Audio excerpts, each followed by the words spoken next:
Ladies and gentlemen, welcome to this conversation with myself, Grant Harold, the Royal Butler, as per my suggestion a few days ago, asking if you'd like to hear about my experiences and memories with the late Prince Philip, Duke of Edinburgh.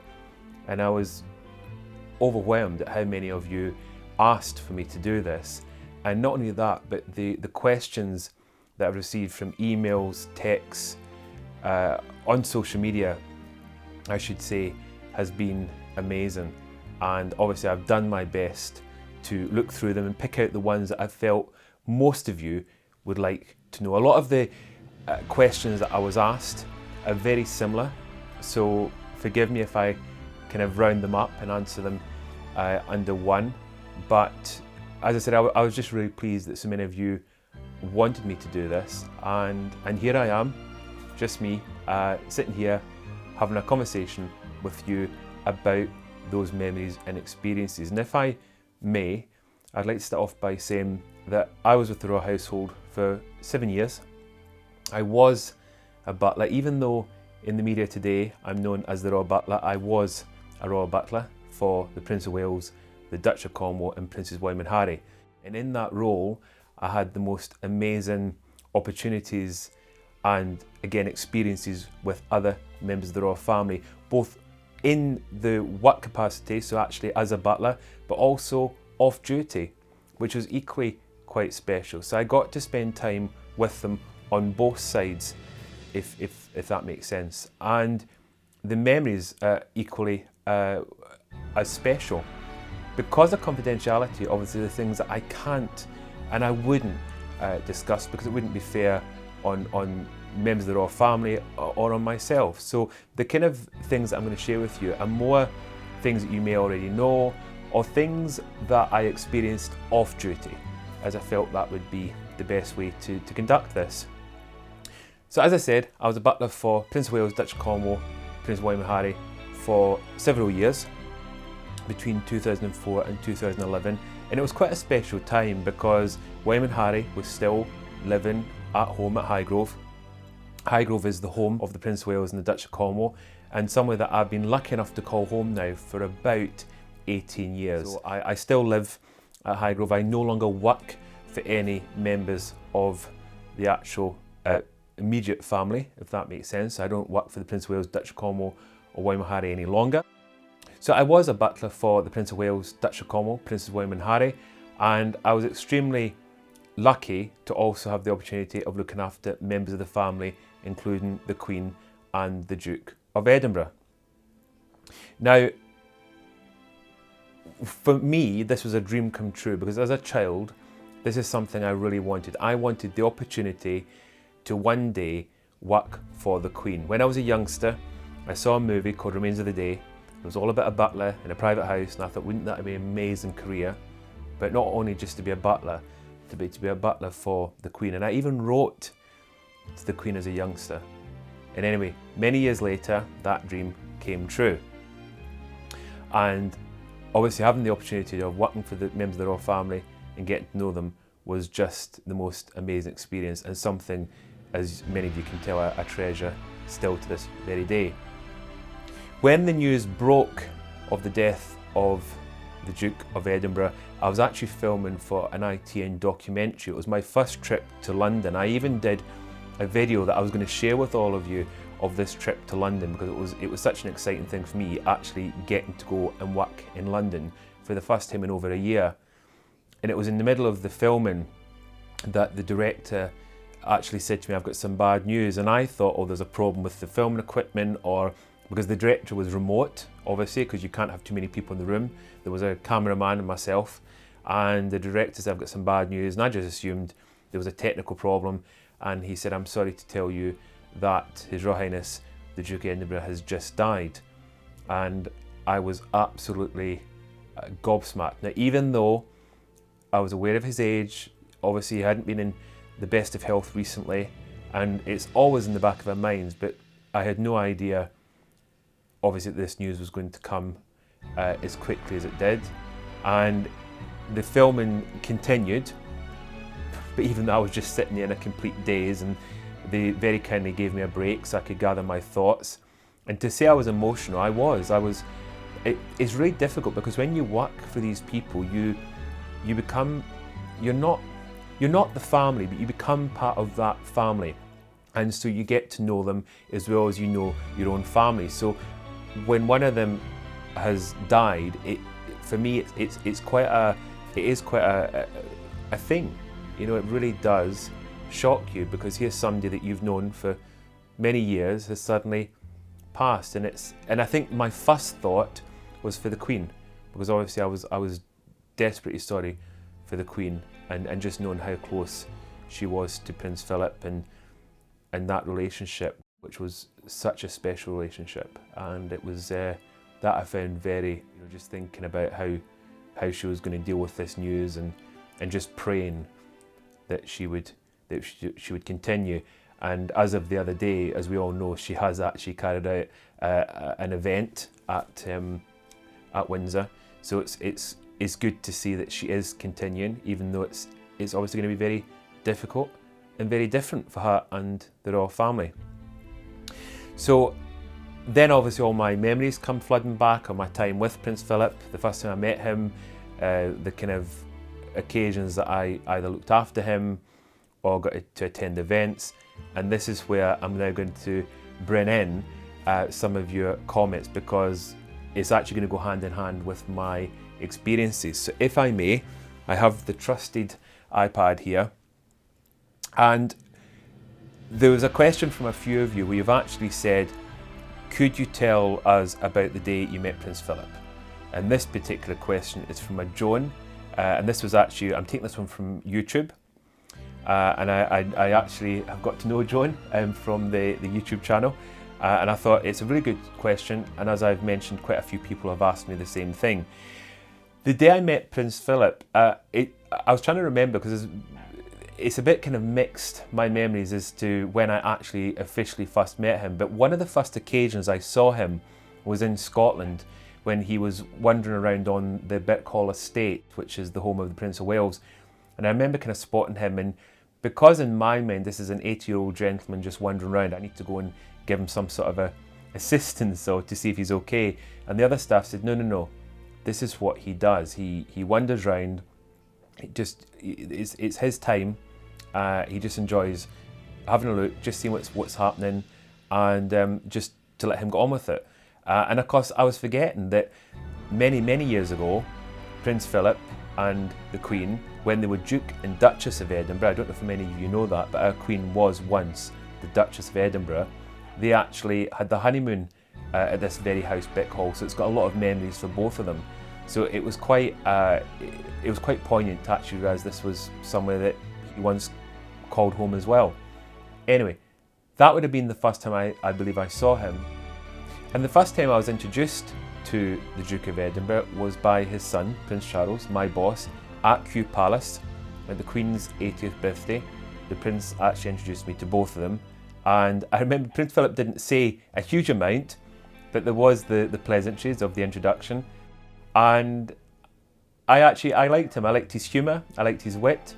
From that day forward, on the occasions when I did actually get to look after him, it was always just quite straightforward. He was always extremely kind, always very polite, and well, I know many people talk about his gaffes and that kind of side, which I'll come back to, but he was always, with myself, I just thought he was absolutely fantastic. And I also had a huge amount of respect for him, because obviously because of his age, but also, what he and the Queen have seen and gone through over many decades gives you respect for them, and again makes you feel extremely privileged to have actually known them and actually looked after them, which is, for me, even today, I still sometimes pinch myself and think, did I actually do that? But I did, and hence why I'm able to kind of do a lot of what I do today. So the next question I've got is from Instagram, and the question is, it's from Joanna, who said, I've heard that he was one of the most popular royals with staff because he was less formal and liked a joke. And absolutely true, he was, I think, could be less formal than the other royals. He had a very good sense of humour, very down to earth, but he said it as it was. And that's something that I I liked. You know, I liked the fact that when he spoke to you, you knew exactly what you were doing, you knew what he wanted, and you got on and did the job. But everybody liked him. The funny thing is, there was a few members of staff that I remember who were quite nervous of him, because he was straight to the point sometimes, and it was interesting because some of the staff seemed to be worried about kind of upsetting him or saying the wrong thing.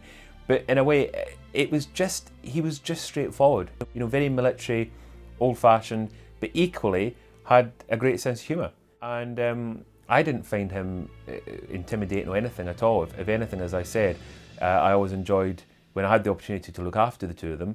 I always felt quite lucky, and I was never kind of worried about asking him anything or kind of checking things with him or with the Queen on occasions. I think in that role you can't be. If you suddenly, as a butler, become worried or nervous around the people that you're working for, it just doesn't work. So even though some staff might have said they were intimidated or felt slightly nervous in case they said something silly, but I think one thing about Prince Philip, he didn't suffer fools. I mean, that's a fact. You know, he was very kind of fact about that. You know, he just kind of liked people to know what they were doing and to get on with the job. And there's many examples of that. There's a fantastic example where he's actually having a photograph taken and the photographer's kind of messing around a little bit and wasting time, and Prince Philip very quickly, I will not use the word that he used, but very quickly asked him to take the photograph there and then, and the photographer took the picture, and it was a great picture. But you know, this is the thing, he was somebody that liked to get the job done and just didn't want people kind of messing around or wasting time. But he did have a good sense of humour, without question.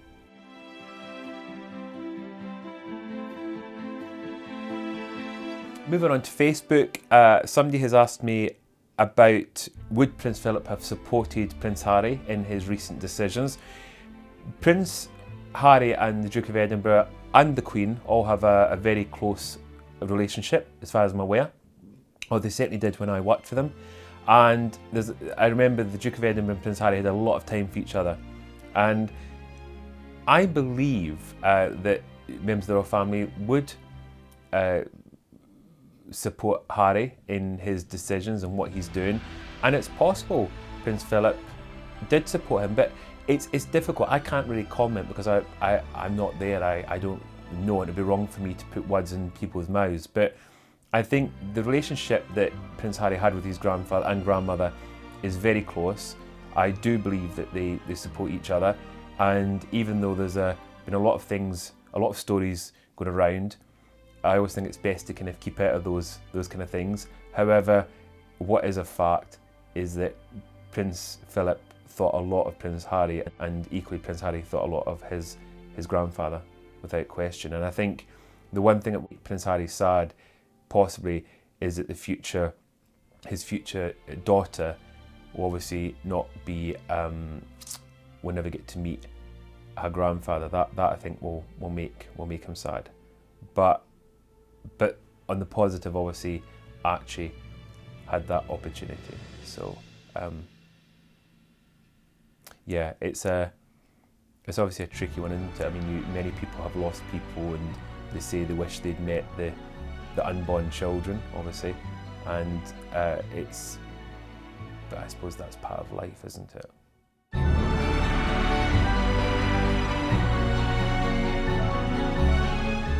Another question. So that was from Karen.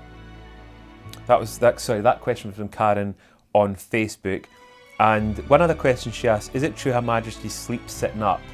I don't quite know how to answer that one because I wouldn't know. It's not something I would ever know, and I don't know where you've heard that, but it's very interesting. But I think it's safe to say I very much doubt it, but not something I would know, because as a butler I would not be. I would certainly not be in the Queen's bedroom, and I wouldn't know the answer to that. But I'm sure somebody out there knows the answer, and maybe one day we'll answer it for you. So another question from YouTube, and this is from somebody called Fox Ox. Hope I've said that right. and they've said, what is your most memorable interaction with Prince Philip? In fact, quite a lot of you asked the same questions. I said earlier on, a lot of you have asked the same, what I've already discussed, a lot of you have already asked the same questions. Now, the most memorable occasion for me would have been a party at the palace, I think round about the same time the Queen's 80th birthday. In fact, I think it was a picnic for the Queen's 80th birthday for all the royal staff and family and friends. And it was at Buckingham Palace. And I remember being there with a friend and his grandparents. And the grandparents, really nice couple. Sadly, he's no longer with us, but she still is. And this lady in question is now in her 90s. But this was probably about, certainly about 15 years ago, I would say. And I remember there was an opportunity to introduce them to the Queen, as my brother was also at the palace at this time. And we did an introduction, and that was lovely. The Queen was delightful and chatted to them about a few bits and pieces. He was a stow boy, and the lady in question was a teacher. For a short time they were in Zimbabwe, so there was a lot to be discussed. You know, they had a good conversation, which was lovely because it was such an amazing occasion, because it wasn't like there was loads of people. It was just a few of us around and got these amazing opportunities to chat with the Queen. And then I suggested after that conversation that they might like to speak to Prince Philip. And so myself, my friend and my brother kind of raced across the lawn at Buckingham Palace to Prince Philip with this couple who were also in the 80s, kind of almost running to keep up with us. And we got to Prince Philip, and they were just slightly behind. And I said, Your Highness, would you mind saying hello to my friend's grandparents? I think my brother initially did the introduction. I tried to kind of explain. And Prince Philip looked round at them. And again, I'm going to have to be slightly careful with my words here, how I say this without offending anyone or using the wrong language. But he said, if they can something catch me, they can something speak to me. And at which point they were already there, and they were just like rabbits in headlights, suddenly just kind of stopped and looking. And he turned around and was very much like, oh, how nice to see you, and was absolutely delightful to them. Absolutely fantastic. And they had a great conversation, and they thoroughly enjoyed it. And the best bit of the conversation, it was the fact that they heard him use this kind of his traditional language. They heard him obviously swear, and they loved it, because to them that is Prince Philip. That is Prince Philip. He said it as it was, and they loved it. It absolutely made their day, and they retold that story over and over on many occasions. So it was such a great memory for them, and really funny for me. So over the years, obviously, I got to spend time with them, as I said, at different events. When I danced with the Queen at Balmoral Castle, and some of you might have heard this story, I was invited to the Gillies Ball, which is held at Balmoral Castle, and there was an opportunity. I danced with the Duchess of Cornwall, as she very kindly said she would, and I was extremely nervous. I had taken kind of secret dancing lessons for this, so that I knew I had to remind myself how to do Scottish dance, and I learnt it as a child, but I had to relearn.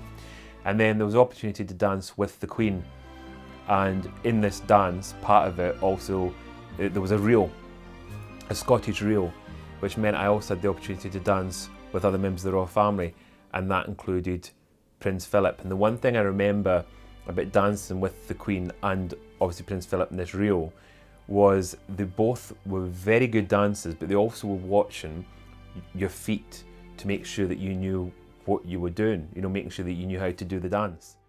And I've even seen footage of the Queen which will actually tell you off if you're doing something wrong, but in a humorous way. And Prince Philip, I think, was very much the same. They loved Scotland. He loved all things Scottish, as does the Queen and other members of the royal family. And of course, Scottish dancing was one of their passions. And it's very sad to think this year at the Gillies Ball he's not going to be there, because that was one occasion that I know he enjoyed and it's very sad to think obviously this will be such a big thing for the Queen going up to, when she goes up to Scotland. There's going to be a lot of memories for her. One of my final memories with Prince Philip was at Buckingham Palace again. A few years ago there was a Christmas party at the palace and I was invited as a guest, and I remember Prince Philip coming up and chatting to myself and my friend that was there, and the friend that was there is a member and still a member of the royal household, and it was really funny because he knows this person, he's met him before, and Prince Philip, being very typical Prince Philip, went up to him and said, "Oh, what are you doing? Who are you again? What do you do here?"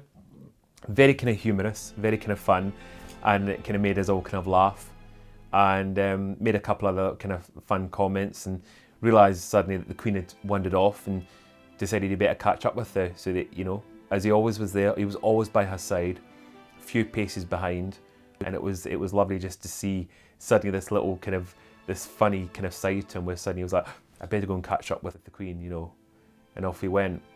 And that was the last time I saw him. And do you know, it was only a few years ago, but he looked absolutely amazing for a man that would have been at that point, I'm guessing 95, 96, maybe even come up for 97, and he was still amazing, absolutely fantastic. And I think it's safe to say, right up until possibly even a few months ago, you know, he was still the Prince Philip that we all know.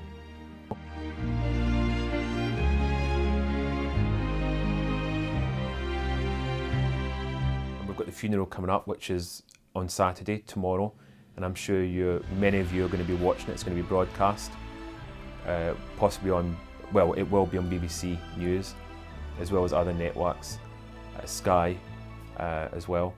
And it's going to be, for me, I'm going to be watching it. I'm also working. I'm going to be doing some commentary work on different networks, but it's going to be very poignant for me to watch it with everyone else, and to know this is a big thing. You know, it's a huge change for our Queen, because suddenly she's now going to very much carry on, even though he had retired and she was very much doing it on her own. It's even though we see that behind closed doors, she always had him there, especially over the last year.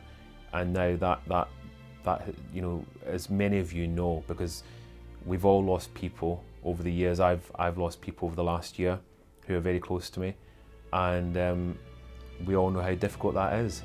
But life goes on, and many of you have also asked me if I think the Queen will carry on. I do. I believe the Queen will carry on as long as she can. She's an amazing lady, amazing human being, and she always said on her 21st birthday that she would dedicate her life to us, and that's what she's done. And I believe she will do it until her dying day. I believe that she will carry out that role as the Queen of my country, of the Commonwealth. And it's once again, I feel very privileged and lucky to have worked for them and to have known them. And it is going to, as I said, tomorrow is going to be a very sad day for me, to know that is the end of an era, of a chapter.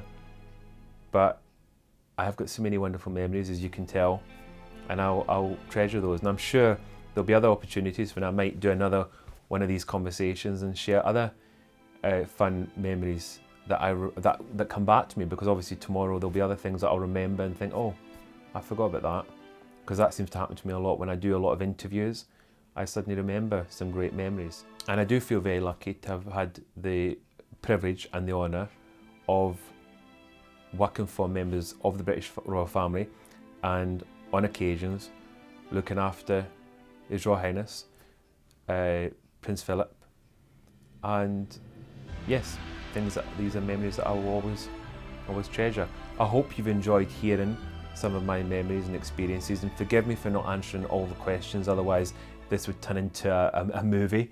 So I'm obviously trying to keep it slightly short, but a lot of your questions were very similar, and hopefully I've answered them. And thank you for asking me to do this. Thank you for sending over the questions, and thank you for giving me the opportunity to sit down and have a conversation with all of you about the late Prince Philip, Duke of Edinburgh.